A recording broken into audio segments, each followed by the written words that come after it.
Hola hermanos, mi nombre es el Padre Jorge del Centro Carismático de Houston y estaba viendo la palabra de Dios, meditando, y me encontré con una pregunta bien interesante que le hicieron a Jesús en el capítulo 13 de Lucas, en el verso 23. Una persona le pregunta a Jesús: Señor, ¿es verdad que son pocos los que se salvarán? Y esta pregunta es bien interesante porque en nuestros tiempos tal parece que todos pensamos: "Oh, cualquiera va a ir al cielo, ¿verdad?". Me toca, por ejemplo, de repente estar en funerales, no solamente ahora de sacerdote, pero antes. Oye, una persona que jamás se acercaba a misa, no recibía ni el cuerpo ni la sangre de Cristo, no hacía oración, no leía la Biblia, no tenía una relación con Jesucristo, vivía peleado con la esposa, el esposo, los hijos, con apegos materiales. Y resulta que el día que fallece la persona, pues ya Dios está descansando en la presencia de Dios. ¿Y cómo sabemos? Fíjate lo que Jesús nos dice. Pero antes de ir ahí, me gustaría que te hagas una pregunta.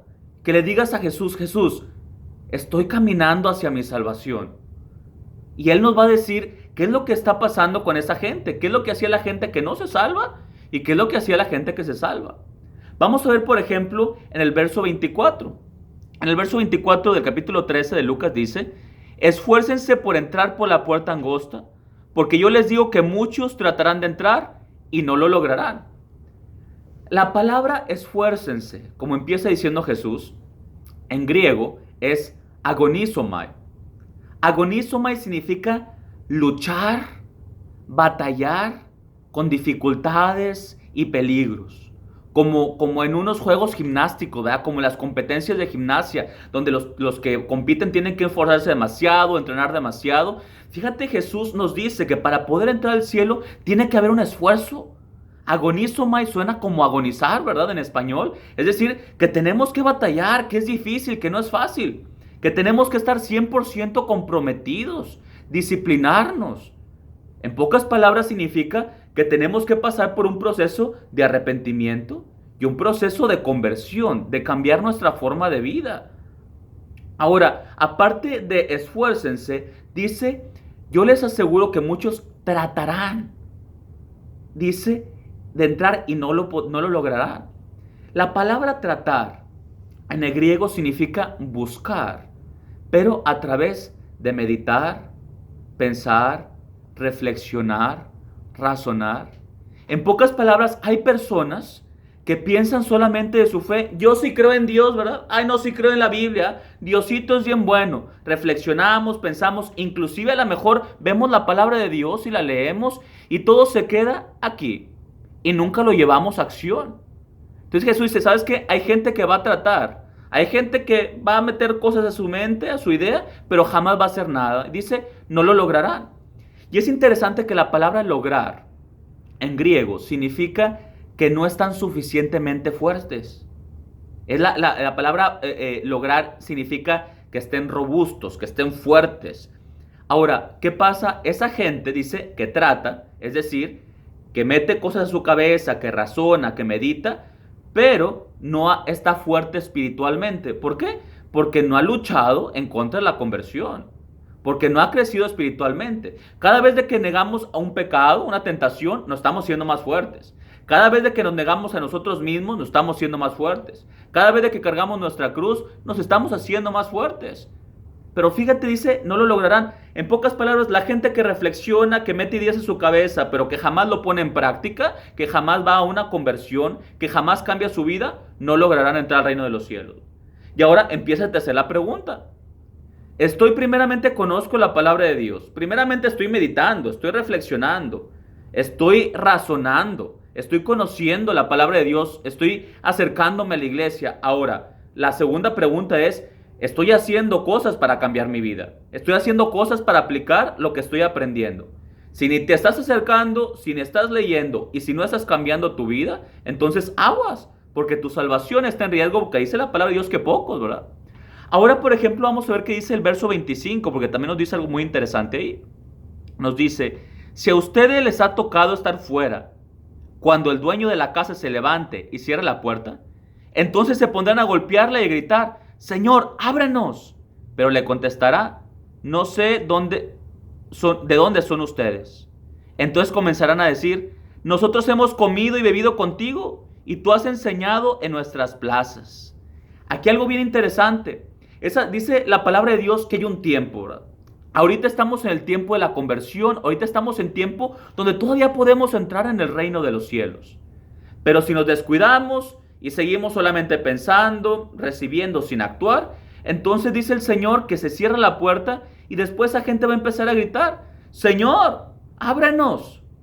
La palabra Señor significa aquella persona que tiene dominio sobre mí, aquella persona que me posee, aquella persona que es digna de tenerle reverencia.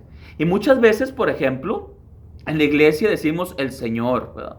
Cuando leemos la palabra de Dios, en ciertas oraciones en la iglesia, pero la pregunta es, ¿realmente le estamos dejando que Él gobierne nuestras vidas? ¿Realmente Él tiene dominio sobre nosotros? ¿Realmente lo que tenemos le posee? Es otra cosa que hay que preguntarnos, ¿verdad? Y luego aquí interesante dice, tú has enseñado en nuestras plazas. Fíjate, esta gente también leía la palabra de Dios, también iba a retiros, también pasaba tiempo escuchando a Jesucristo, pasaban tiempo con Él. Entonces, esto no es nada más para gente que está fuera de la iglesia, es para gente que está dentro de la iglesia, que inclusive recibe instrucción, pero no aplica las cosas. Dice, Señor, hemos comido y bebido contigo. Interesante, la palabra en griego, beber, significa recibir en el alma lo que se necesita para fortalecerla y para refrescarla. Entonces, inclusive es gente que ha tenido experiencias de Dios. Es gente que a lo mejor en momentos de oración ha sentido la presencia de Dios. Es gente que a lo mejor escuchando la palabra de Dios ha sentido que su corazón se conmueve, pero aún así no se arrepienten, aún así no se convierten, aún así no hacen cosas para fortalecerse espiritualmente y poder pasar por la puerta angosta. Este grupo también fue dejado fuera. Este grupo tampoco entró al reino de los cielos. El problema, hermanos, déjame te digo cuál es lo siguiente. Tú y yo tenemos acceso al cielo porque Jesucristo murió por nosotros en una cruz. Hermanos, valemos la sangre de Cristo. La puerta y la entrada, la llave para poder entrar y disfrutar lo que Dios tiene preparado para nosotros es la cruz y la sangre de Jesús, la vida, la muerte, la resurrección de Jesucristo, el Espíritu que hemos recibido. El cielo, hermano, es para ti y para mí. Si tú contestaste todas esas preguntas y dije, ¿sabes qué? No me estoy esforzando. Híjole, sí recibo instrucción, sí conozco la palabra de Dios, me estoy acercando a Dios, pero no estoy cambiando mi vida y estoy poniendo en riesgo mi salvación. Déjame te digo algo, no tiene que ser así porque Cristo pagó por tu salvación. Mira, Cristo quiere que experimentes algo que nos dice el profeta Isaías, hermano. Isaías en el capítulo 25, en el verso 6, nos dice lo siguiente.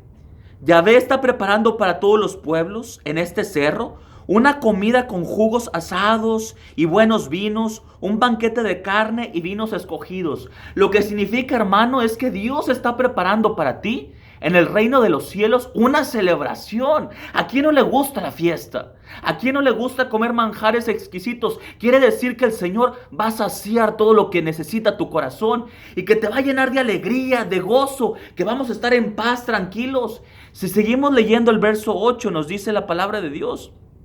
Dice, el Señor enjuagará las lágrimas de todos los rostros, devolverá la honra a su pueblo y a toda la tierra, pues así lo ha dicho David, dice, y destruirá para siempre la muerte. Es decir, no hay sufrimiento, no hay enfermedad. Al contrario, Dios va a quitar nuestra vergüenza, la culpabilidad que sintamos. Hermanos, el cielo es para ti, para mí. Dios nos tiene preparado algo maravilloso que ni siquiera tu mente se puede imaginar. Entonces, si no estamos cumpliendo los requisitos, hay que esforzarnos, como dice la palabra de Dios, para poder entrar por la puerta angosta, hermanos, y disfrutar de lo que Cristo tiene para nosotros. Dios te bendiga, nos seguimos viendo por aquí.